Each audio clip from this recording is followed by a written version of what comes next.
Hello and welcome to my Nintendo 64 collection video. This is the third in a series of just kind of basic videos where I talk about my history with random video game systems. I guess not random because it's been in a sequence so far: NES, SNES, and now Nintendo 64. This is the first console the first retro console I seeked out as a child. I had a Game Boy. I got it at a yard sale. But at this point, I was bitten by the retro bug. I'd watched so many YouTubers who said, Nintendo 64 is the greatest of all time. These are the best games ever made, and there will never be better ones. So I believed them, and so I seeked out the Nintendo 64. I believe it was for like my 11th or 10th birthday, and I got it. I didn't get many games at first, but the library steadily grew. And so let's talk about them, because I kind of have distinct eras when it comes to Nintendo 64, and there's a lot of groups, I guess. But first, let's start with the first game. First. Kind of losing my mind right now, I think. Namco Museum. This is the game that I came with my Nintendo 64. It's pretty basic. It comes with 6 arcade classics from Namco. 64 alludes to the fact that this is just kind of a watered-down version of the Namco Museum series on PlayStation. It has none of the extras, but it's still adequate for what it is. It was kind of a whatever experience to play this game as my first Nintendo 64 game, especially given the fact that the analog stick isn't exactly perfect for these kind of games. Of course, it is a joystick, so you think the translation would be best, but it feels very like just not finicky, but fuzzy. I don't know. It's just not perfect. But it's an okay first game to have. And if I remember correctly, the second game I got was Banjo-Kazooie. Now, this is one I knew was a classic. Everyone loved this game. And I, too, did love this game when I got it. It was pretty cheap at the time. It was like 10 to 15 bucks. And I was ecstatic to have Banjo because it's just such a lovable game, you know?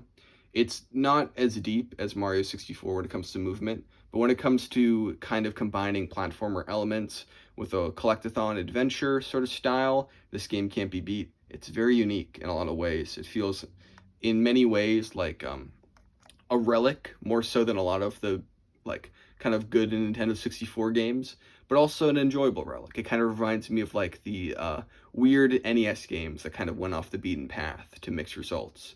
But this game came out great in the end. And, it's Banjo. Like, come on. Next is Super Smash Brothers. Now, this game I got at I was just able to go into some person who went to my church's room, and they sold me like all their games, and this was one of them. And I still love Smash 64 to this day. It might actually be my favorite, like, sentimentally. Because I had 3, or not 2, I mean, I had a few more, but these were basically the main N64 games I had for a while, and many of them I didn't really like that much, or, were limited. Because in Banjo-Kazooie, I got stuck in, like, the 3rd or 4th, probably like the 6th level, actually. Namco Museum, played it a few times, but Smash Bros, this is a game I could play whenever, and the comic booky cartoon style of it compared to the other Smash games was really endearing. It was like interesting how the game started a lot more goofy, and I just kind of love that style. I love the music in this game. I think the character roster is perfect.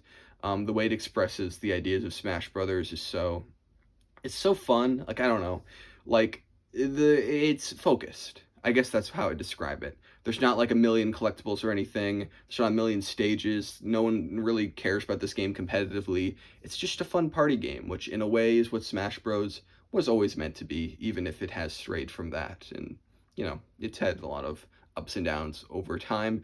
But this is that pure seed of, the fun machine, the Nintendo 64 multiplayer madness that everyone loves. Similarly is GoldenEye 007. I don't remember exactly how I got this game. It is pretty common, so I might have gotten it from like a lot or something.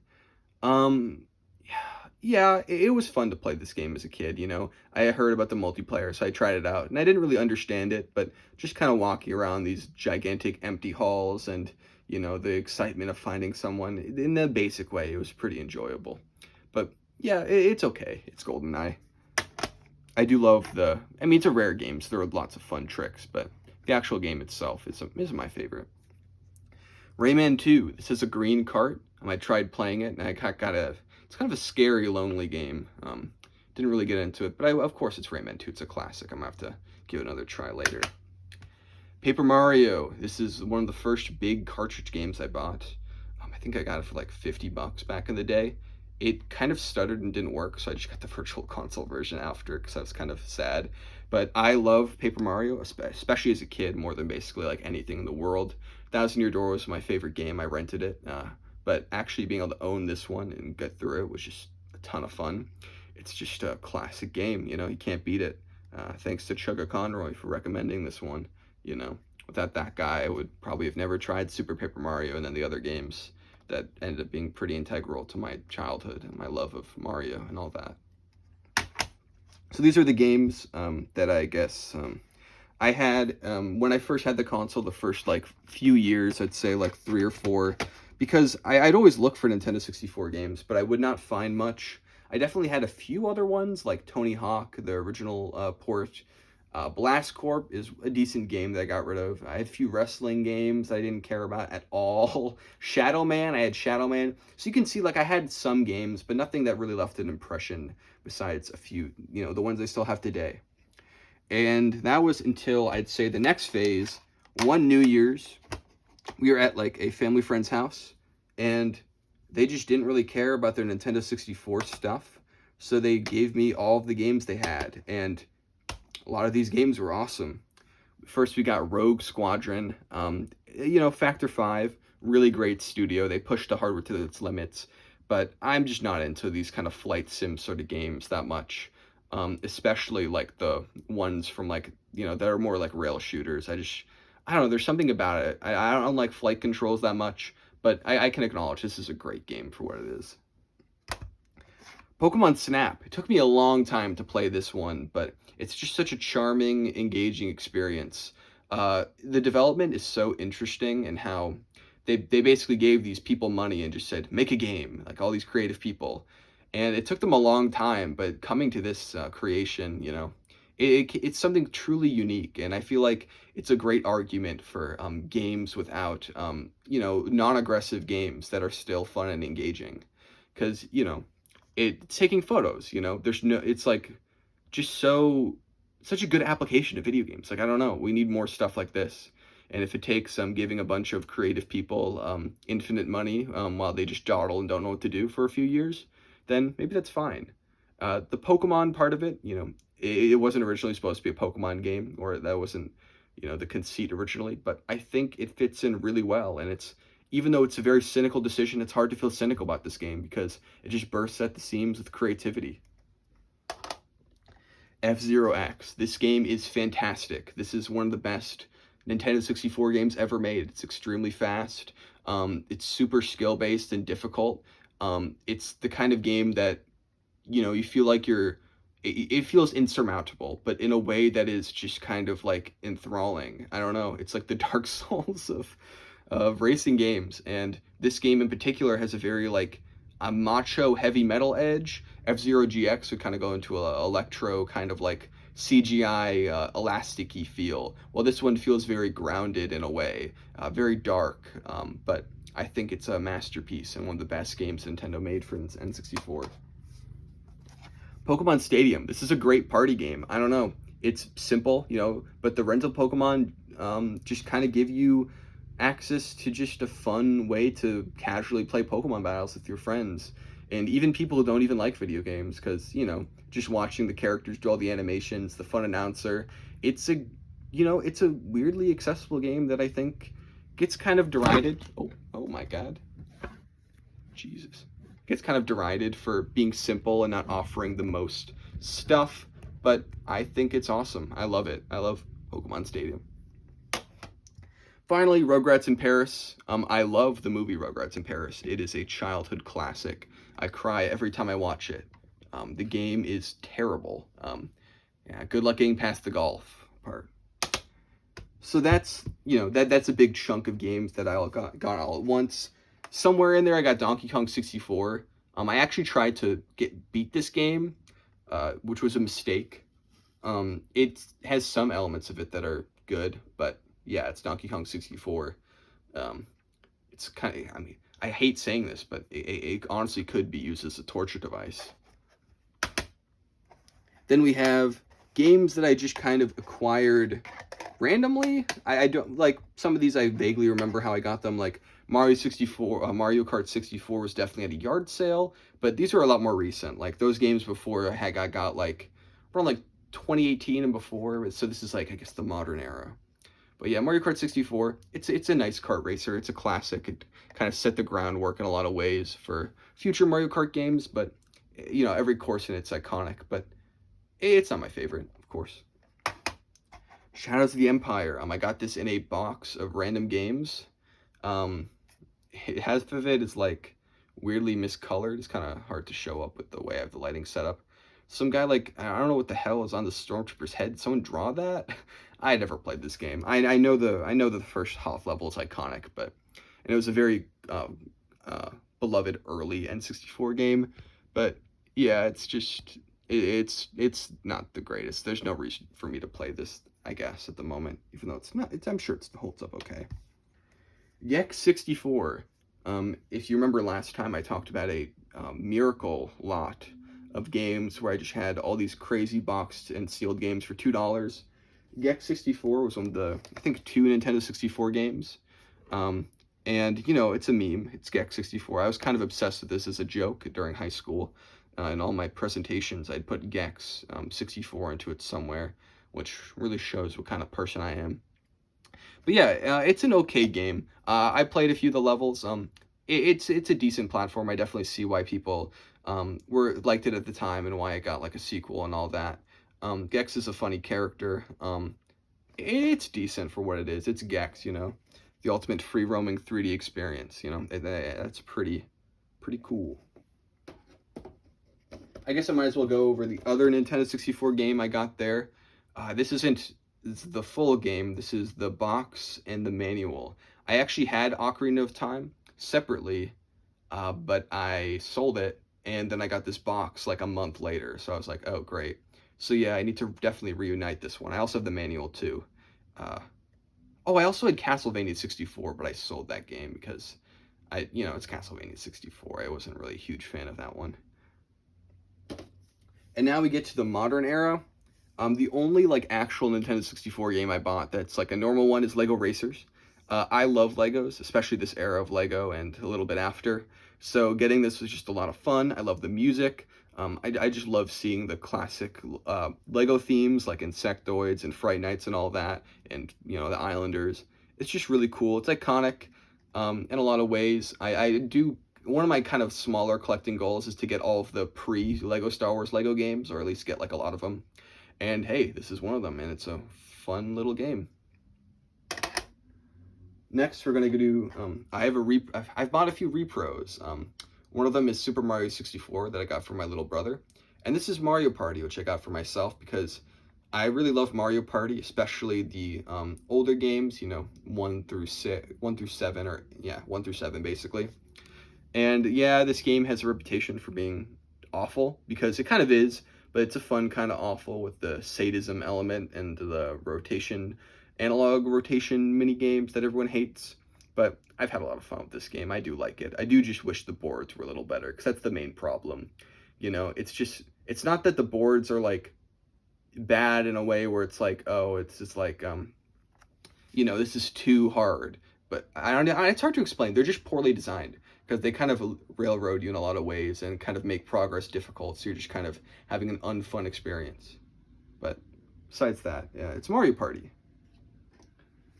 I guess I might as well go over the other ones where I had the opportunity for very cheap to get Japanese copies of Mario Party 1, 2, and 3. Seeing them like this is kind of awesome because they just look so nice together. Like, I don't know, the way they have all the key art in the middle, and then all, the monocolor backgrounds. It's just awesome. I have Mario Party 2 on Wii U Virtual Console, but this is the first time I've ever had Mario Party 3.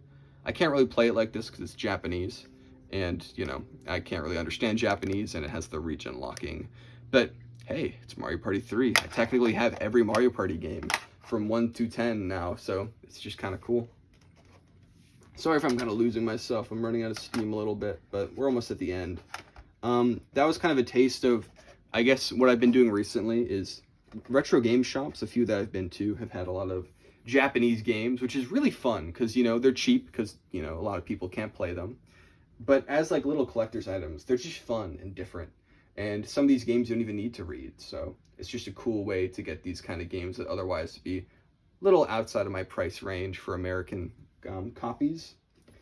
And some that are just funny, like St. Andrew's Old Course, this golf game by the Seta Corporation. For like, I think this is like $1 or $2. It's a box N64 game, so that's cool, and it's funny, so that's great. Look at this spine, like there's something about this, it's kind of scary. It's by the Seta Corporation, how can you go wrong? And I have 4 more Japanese games. I haven't actually gotten the chance to play these because I don't have enough American games to substitute the backs, because that's what you have to do. You have to screw off the back and replace it, which is another reason a lot of people don't buy these, because it does take a little bit of extra effort. But we have Bomberman. I'm pretty sure this is Bomberman 64. I've heard a lot of good things about this one. So it's a platformer with Bomberman mechanics. Probably like the highlight of Bomberman post, you know, besides just like the multiplayer titles, the classic bomb throwing. Kirby and the Crystal Shards, Kirby 64 and the Crystal Shards. I've played this one a little bit on the Wii Virtual Console. It's just cool to have a physical copy of it. I'll definitely play this one someday whenever I get a dummy game to get rid of the back with. But yeah, I like this game. It's a really unique Kirby game. It's a lot of fun. It has a lot of personality too. It's very distinct. Yoshi's Story, one of the weirder first-party games Nintendo made. Kind of inexplicit. I can't even speak right now. I'm dying, man. This video has to end soon. But yeah, it's kind of odd in a lot of ways. That logo is amazing, but the whole idea of it being a collectathon and the way the levels are out of order and a lot of the bosses are kind of weird and a little easy. The whole permadeath mechanic with different colors of Yoshi's. It's all very unique, but it just kind of doesn't come together in a way that's satisfying and that's left an impact. Honestly, it kind of reminds me of a lot of the Switch era Nintendo games where it'll be very similar, you know, in kind of the basic structure to a series, you know. It sticks to the roots of a series in some way, but it tries to do a few new things to shake things up, but they kind of detract in a way. It's hard to explain. Like, it kind of reminds me of Mario Odyssey. If I was not dying right now, if I was not going insane, I would have be able to articulate it better. But it has a lot of cool ideas, but they don't really go anywhere, and it's left this game kind of forgotten as this weird black sheep of the Yoshi series, you know. And finally, we have Diddy Kong Racing. This is a classic by Rare. It's a pretty common game. It's super weird to see the Japanese version because, you know, I'm so used to him in the plane, but he's in the water tube. Haven't played it because it's the Japanese copy, but having the accessibility to the access to the game in some form, it's better than not. And it was $5. I got a lot of these N64 Japanese games within the past year or two, so that's another reason. They're way more recent, you know, so it's not like I'm like been holding on these forever. But yeah, that's Nintendo 64. I've spent a lot of this video in negativity, as in like, oh, I didn't really enjoy this game, this is a disappointment, these aren't great. But I think the Nintendo 64 still holds a special place in my heart for being the first console that I seeked out for myself. That was an older one. And just having very unique games, you know. It's another console that has a very distinct flavor with the blocky 3D stuff, but without any of that FMV, you know, very restricted games in a lot of ways in terms of cartridge space. But they made the best of it, and the games feel a little more organic. It's kind of hard to explain, but yeah, a lot less, you know, less sharp and more muddy is how I describe Nintendo 64. And I don't know, it's iconic for a reason, and it's definitely a console that I love. I don't know. It's hard to explain. It's odd. It's unconventional, but it's fun. It's the fun machine. That's all there is for this video. I'm gonna go take a break.